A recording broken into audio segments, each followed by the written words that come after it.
Positive Day Delivers, this is Dr. DGD Suha from I Can Change Project. Magandang gabi sa ating lahat. Doon sa first time tayo mapanood sa aking channel, thank you very much. Please subscribe, click mo na yan, Dr. DGD Suha. And sa mga lagi tayo naabangan, of course, maraming salamat sa lahat ng mga nag-comment. Ang dami nag-comment ngayon sa last vlog natin.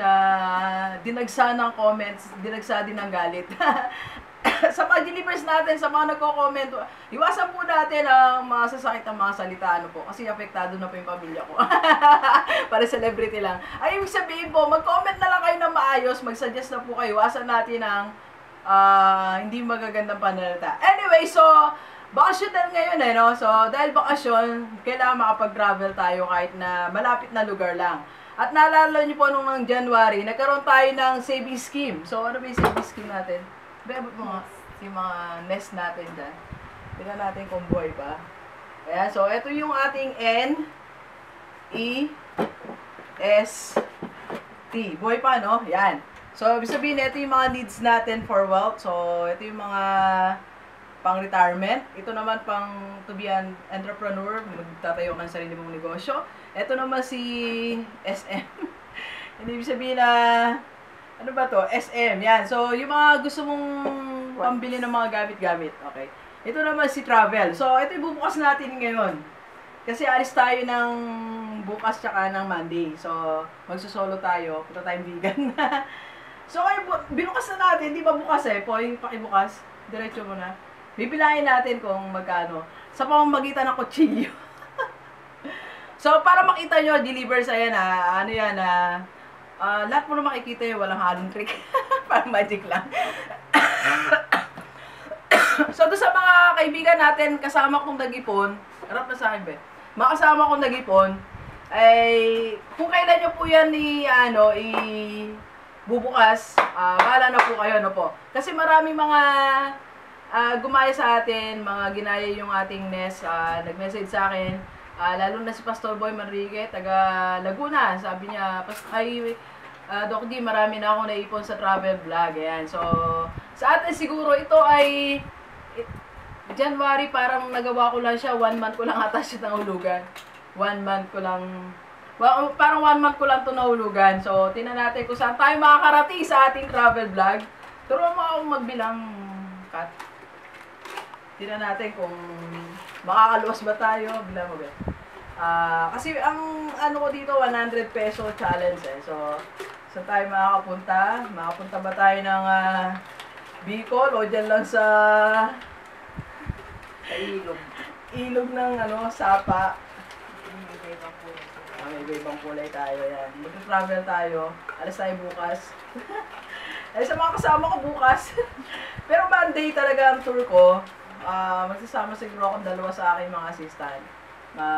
Baka mag-check-in tayo sa somewhere. Wala na. Okay. So, ito si Travel. Kailangan makalis tayo. So, bilahin natin, tulungan natin si Kat para madali.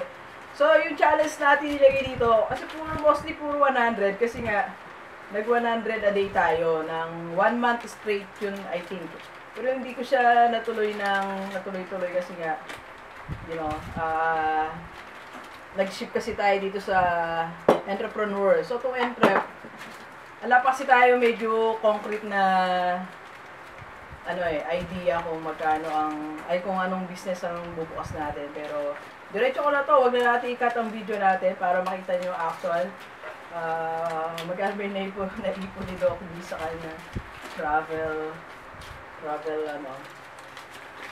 Travel time. Maganda rin kasi mga delivers na nakapag... May 20 pa, Nagulog pa akong 20. Baka na ikaw nagulog dito. Meron maganda loob. May kami 50 pa. Hindi ko naalala nagulog ako ng 20 Baka siguro yung mga pamangkin ko. Mabait kasi sila minsan Hindi nila makuha na. Naglagay na lang sila. Dali lang. So, bilahin natin. Mga kaibigan. Mga magkano kaya ito, Kat. Nakasakay ka tayong victory dito.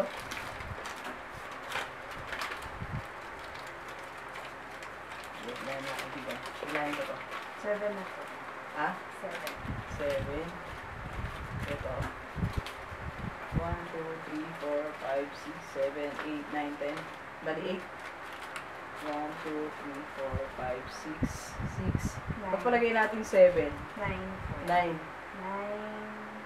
1, 8, 8, 9. Almost 9 po. 1, 2, hindi, gusto natin sakto. Ilan ba yan? 8? 8 po. 1, 2, 3, 4, 5, 6, 7, 8, 9. 990, kulang pa ng 10. Para So, maging 8,990. Okay, so nakaipon tayo ng, pinawisan ako, 8,990 para sa ating travel. So, alis tayo bukas. Monday talaga alis natin. Sunday afternoon, mag-check-in na tayo hanggang Monday. Kasi it was declared dito sa Bataan na holiday kami ng Monday. So, alis tayo. Alright, so ito delivers. Ayan ang sinasabi natin ngayon, kung meron kang target, yan, pwede kang mag-ipon, mag-travel to go to different places. Maganda rin nakapag-travel tayo para makita natin ang culture, may matutunan tayo sa ibang tao, makausap tayo sa ibang lugar. Alright, so ulitin natin, ang naipon natin sa ating travel, 8,990. Alright, so kung gusto nyo makishare, punta kayo dito. Nilibre ko po kayo. Alright, so thank you very much, Delivers. Enjoy the rest of the day and let's go, let's go!